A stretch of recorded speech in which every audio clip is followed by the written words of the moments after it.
Guys, we are here with Delaware State head coach Rod Milstead. Coach, the first question is, your team, very, very young last year, had a lot of freshmen step up in key places.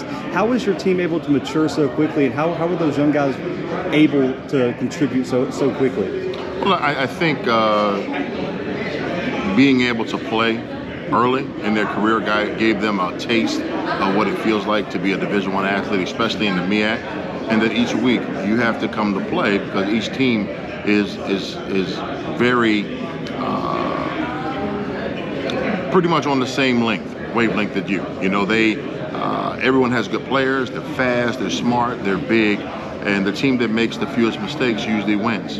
Unfortunately, being young and lack of maturity, we made some mistakes, but our guys learn from the mistakes, okay? That's the one thing I can honestly say is that we had a chance this offseason to go back and watch a lot of film, and the young ones saw the mistakes that they made, and we made those corrections in the offseason. So I think this year, the product that we've been looking for will finally show up. One of the standouts last season, Asias Guthrie at the defensive back spot, came out as a true freshman, all-conference player, was a freshman All-American. For you, Coach, speak to his development and what made him so successful so fast. Asias is a very dynamic player, student of the game, so smart. He knows and can see and predict things before they happen, which is good for us and good for him.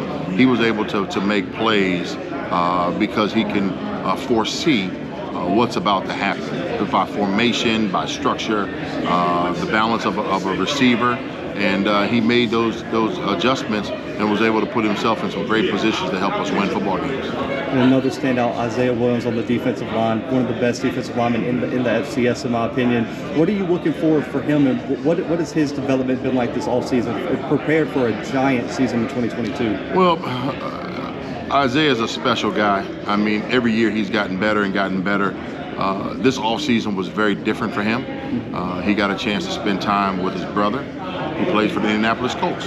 So this whole offseason, he's been out there with his brother, training and getting ready. He's one young man that is a workaholic, changed his body structure, changed his eating habits. He is very dedicated to helping us win a championship. And, I always tease him. I said, I wish I had the opportunity to play against you when I was in my prime and you were in your prime. And he said, Coach, I think I would have took you. I said, nah, I don't think that was going to happen. But he would have been a tough soldier. He is tough to block, and his determination to get to the ball carrier. And he puts offensive linemen in conflict immediately.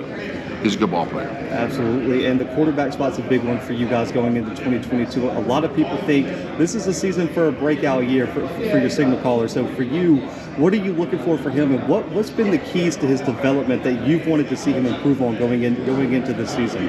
Jared Lewis is special. This is the first year we actually at Delaware State has had a quarterback return. So I'm thankful for that. Jared got a chance to play in 2019 a little bit, and he got a chance to play in 21. He played pretty much the entire COVID year of the spring 21, and so now he knows the expectation.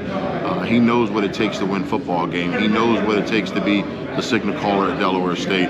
He's embraced that. He's worked very hard this all season, changing his body, getting stronger, watching film, getting his dynamics together. So he's a much more accurate thrower than he was, I would say, in 2021. And man, it's just a joy to see him just take control of our offense and make everybody better around him.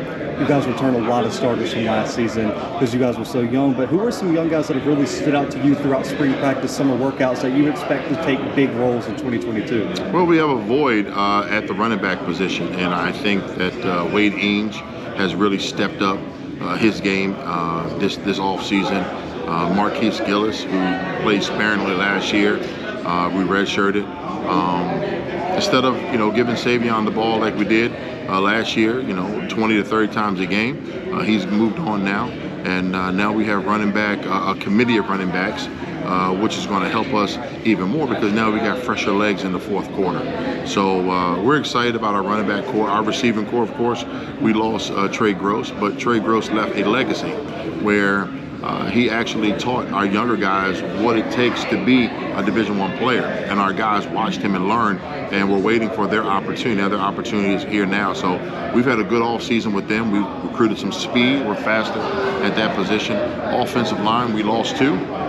We got 2 from junior colleges to help us, but we had some freshmen that we had developed, and they're fighting for starting opportunities right now and are looking really, really good. They've gotten bigger, faster, and stronger, which kind of impressed me because I was expecting them to kind of need another year, but they've shown me that, you know, it's a good possibility 1 or maybe 2 of them may be able to start in rotation once we get going on September 3rd. What have been the biggest things that you've noticed that separates this year's Delaware State team from years previously? Maturity. They're mature.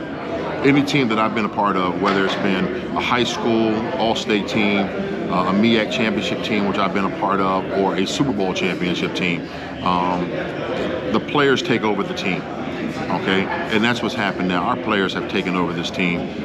They are a fun group to coach. They hold each other accountable. They make each other better. They put pressure on each other so that they all, okay, can take a step together. They leave no man behind. We really come together as a family. Coach, the MEAC is deep this year, but you guys have been identified as one of the teams that could go compete for that championship, and your players that I just talked to are very, very confident. What's been the message from the coaching staff on how they can achieve that championship goal of theirs? Same thing I've been pushing since the end of the season last year. In order to be a championship football team, you got to make an investment. Once you make that investment, then you can expect a return. Our guys have made the investment.